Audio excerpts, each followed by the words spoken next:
ভাৰতীয় ৰেলৱে মালগুদাম শ্ৰমিক সংঘৰ কাৰ্যকৰ্তা সন্মিলন।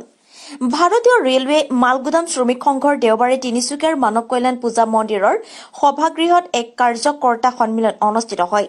সংগঠনটোৰ জৰিয়তে আগন্তুক দিনসমূহত কাৰ্যাৱলীৰ লগতে শ্ৰমিকসকলৰ প্ৰাপ্যৰ ওপৰত উক্ত অনুষ্ঠানত গুৰুত্বপূৰ্ণভাৱে আলোচনা কৰে।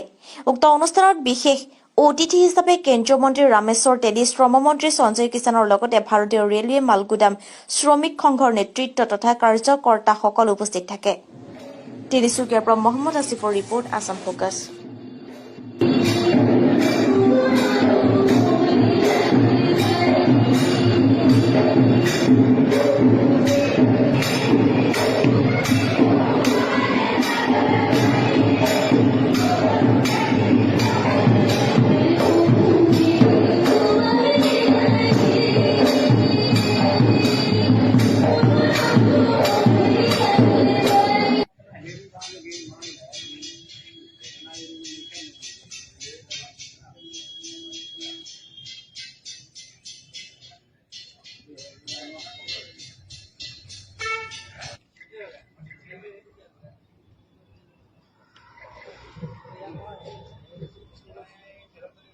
हेलो। हाँ, भारतीय रेल गोदाम माल श्रमिक संघ के हमारे यहाँ एक सम्मेलन हो रही है और इस सम्मेलन में हमारे भारतीय रेलवे माल गोदाम श्रमिक संघ के राष्ट्रीय प्रभारी मनोरंजन कुमार जी यहाँ उपस्थित हैं और बहुत से हमारी ऑफिस वेयर्स भी उपस्थित हैं। और आप लोग शायद मालूम होगा, भारतीय रेलवे माल गोदाम श्रमिक संघ इसलिए बनाया गया है कि रेल से जो भी सामान आती है उसको ढोने के लिए लाखों लोग इस काम से जुड़े हुए हैं और इसलिए एक संगठन बनाया गया है और इससे जुड़े हुए जो लोग हैं उनकी जो समस्याएं हैं वो समस्याएं कैसे दूर कर सकते हैं, इसके ऊपर भारतीय रेल माल गोदाम श्रमिक संघ काम कर रही है। और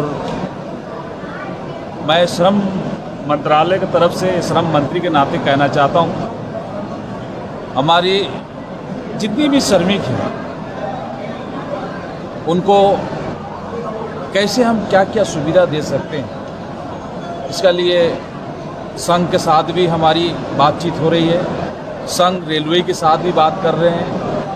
बहुत सी समस्याएं हैं और करीब 16 डिमांड हैं और हम चाहते हैं कि इनका 16 डिमांड सरकार इसमें बातचीत के द्वारा समाधान करने की कोशिश भी कर रहे हैं। तो आज तिनसुकिया में भारतीय रेल माल गोदाम श्रमिक संघ का ये सम्मेलन हो रही है और आप देख रहे हैं हजारों लोग यहाँ उपस्थित हैं और मैं भी उपस्थित हूँ। हमारी असम सरकार के मंत्री संजय किषाण जी भी अभी थे, अभी फिर आने वाले हैं। तो इसी तरह से भारतीय रेल माल गोदाम श्रमिक संघ काम कर रही है और हम आशा रखते हैं कि हमारी जो श्रमिक है उनकी समस्या समाधान हो। भारतीय माल गोदाम श्रमिक संघ की आज कार्यकर्ता सम्मेलन तिनसुकिया में आयोजित किया गया है और इसका उद्देश्य है, जैसे कि रेलवे विभाग आज पूरे भारतवर्ष में बहुत ही शक्तिशाली भूमिका निभा रहे हैं और भारत अर्थनीति व्यवस्था को शक्तिशाली करने में सक्षम हुए हैं। लेकिन इसका साथ जो जड़ित है, जो श्रमिक है, वो अपना अधिकार पाने के लिए ये संगठन को जरिए वो लोग दावी कर रहे हैं और आज इस सभा के जरिए पूरे आसाम की प्रतिनिधि यहाँ उपस्थित हैं मैं श्रम मंत्री असम की तरफ से मैं कोशिश करूंगा कि जो अपना खून पसीना बहा करके रेलवे डिपार्टमेंट को आगे ले जाने में, भारत के अर्थनीति व्यवस्था को शक्तिशाली करने में दिनों रात काम कर रहे हैं। उनको शिक्षा, उनका अर्थव्यवस्था, उनका स्वास्थ्य सब खूब सुंदर हो, खूब अच्छा से उनको उनका अधिकार मिले। इसका लिए मैं श्रम मंत्री के हिसाब से जो करना होगा आने वाला दिन ज़रूर मैं उनको साथ दूंगा और उनको जो अपना अधिकार है उनको दिलाने के लिए मैं अपना तरफ से मैं पूरा कोशिश करूंगा। रेलवे माल गोदाम में काम कर रहे मजदूरों के हक अधिकार की लड़ाई लड़ते आ रहे हैं।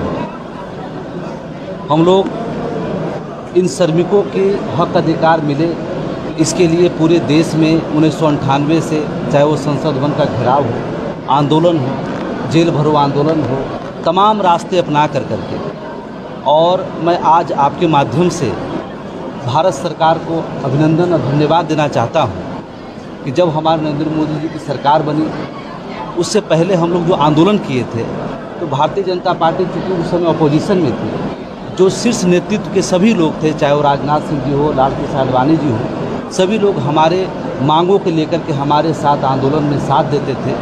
इसलिए जब सरकार बनी, चूँकि वो इन श्रमिकों की सारी समस्याओं के बारे में जानते थे, और सरकार बनने के बाद हम लोगों ने तुरंत हमारे श्रम मंत्री जी के साथ बैठक की, संतोष गंगवार जी के साथ में, और हमने बताया इससे पहले हमारे संगठन के राष्ट्रीय महामंत्री जिन्होंने इस संगठन को बनाया है, हिंदुस्तान में पहले वो व्यक्ति हैं जो रेलवे माल गोदाम के श्रमिकों की मांग, हक अधिकार मिल सकता है इसमें सोचने वाले वो पहले व्यक्ति हैं।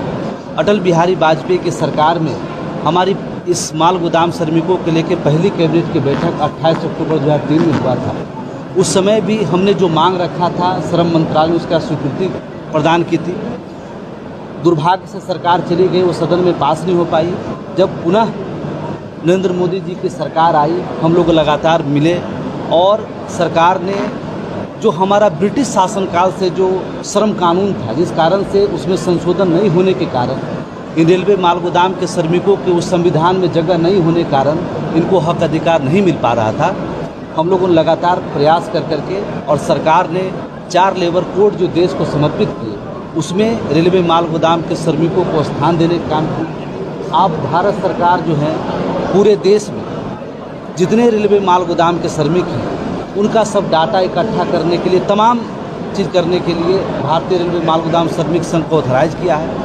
पूरे देश में हमारा राष्ट्रीय महामंत्री जी का राष्ट्रव्यापी दौरा भी चल रहा है, और मजदूरों का रजिस्ट्रेशन का प्रोसेस भी चल रहा है। अभी रजिस्ट्रेशन कंप्लीट होने के बाद हम पूरा डाटा पूरे देश का भारत सरकार के समक्ष प्रस्तुत करेंगे। उसके बाद हमारी रेल मंत्रालय के साथ एक बैठक है, जिसमें इन मजदूरों का रेट फिक्सेशन होना है, वेतनमान तय होना है। क्योंकि पूरे देश में जो व्यवस्था है, इन रेलवे माल गोदाम, मान लीजिए तिनसुकिया में कहीं 1 रुपया प्रति 50 किलो बोरी का मिल रहा है, कहीं 80 पैसा मिल रहा है, कहीं 1.5 रुपया मिल रहा है। और मैं आपको बताना चाहता हूं कि भारतीय रेल जो इस देश का लाइफ लाइन है, उसको चलाने वाला प्रति साल जो बजट आती है, लगभग 70% की आमदनी भारतीय रेल को जो होती है, वो सिर्फ माल भाड़े से होती है, माल गोदाम से होती है। इससे हम सभी लोग यह स्पष्ट तरीके से कह सकते हैं कि भारतीय रेल का अगर कोई लाइफ लाइन है तो माल गोदाम के श्रमिक। अगर एफसीआई के मजदूरों को उसका रेगुलाइजेशन हो, उसकी तमाम सुविधाएं मिल सकती हैं।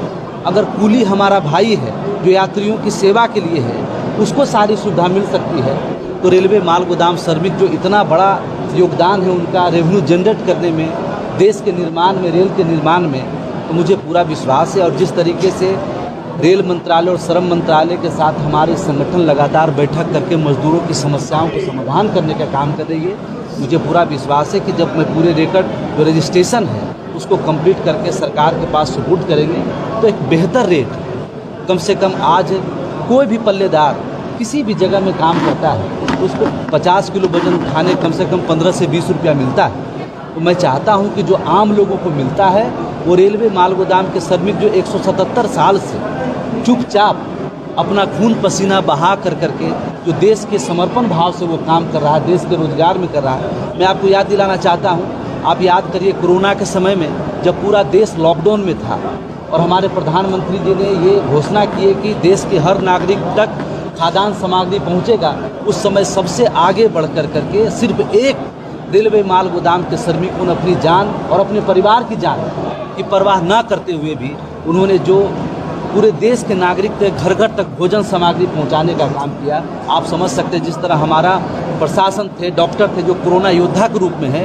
अगर मैं आपको कहूं कि सबसे बड़ा कोरोना योद्धा के रूप में अगर डॉक्टर भी खाना खा करके इलाज किए हैं तो वो माल गोदाम के श्रमिकों के कारण से ये हो पाया है। तो आज हमारे बीच मंत्री जी हैं, तमाम लोग हैं और लगातार हमारे मंत्रालय में बैठक चल रही है। पिछले 2 दिन पहले मैंने रेलवे बोर्ड के चेयरमैन बीके त्रिपाठी जी के साथ बैठक करके आया हूँ। वो भी उन्होंने भी कहा कि मैं इसके लिए पूरी पॉलिसी बना रहा हूँ कि रेलवे माल गोदाम के श्रमिकों को रेल द्वारा कैसे जोड़ करके उसको रेलवे कर्मचारी का दर्जा दिया जाए, उस पर हम काम कर रहे हैं। और उन्होंने मुझे और संगठन को ये निर्देश दिए हैं कि पूरे देश के अलग अलग 17 जोन में किस तरह का कहाँ किस तरह सिचुएशन है, किस तरह से काम चलता है, उसका पूरा रिपोर्ट आप जमा करें और हम लोग मिलकर काम करें। इस सभी बातों से हमारे माल गोदाम के श्रमिकों को अवगत कराने के लिए उनके बीच जो हमारा मांग, दूसरी त्रिपक्षीय बैठक जो हम समझ रहे थोड़ा सा लंबा हो रहा है, लेकिन चूंकि काम बड़ा है तो बात बड़ी होगी।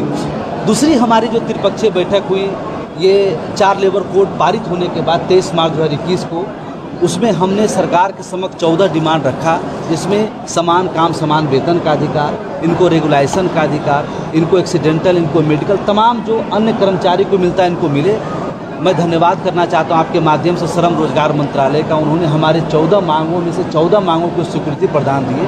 अब हम रिकॉर्ड जमा करके रेल मंत्रालय के साथ बैठक करेंगे और रेल मंत्रालय भी एक सकारात्मक दृष्टि से इसके लिए पॉलिसी बना रही है। मैं उनका अभिनंदन करना चाहता हूँ। इन सभी विषयों को लेकर अपने लोगों को बताने के लिए आज तिनसुकिया में श्रमिक सम्मेलन का आयोजन हुआ है। और आप जो देश के चौथे स्तंभ हैं, मैं आपका अभिनंदन करना चाहता हूँ कि समाज के सबसे अंतिम पंक्ति में गुजर बसर करने वाला ये रेलवे माल गोदाम के श्रमिक, जिसके घर में आने वाले समय में एक उजाला होगा, एक नई रोशनी होगी, उसकी बात जो आपने पूरे देश में पहुंचाने का जो आप काम कर रहे हैं, इसके लिए मैं आपको हाथ जोड़कर अभिनंदन करना चाहता हूं। बहुत बहुत धन्यवाद।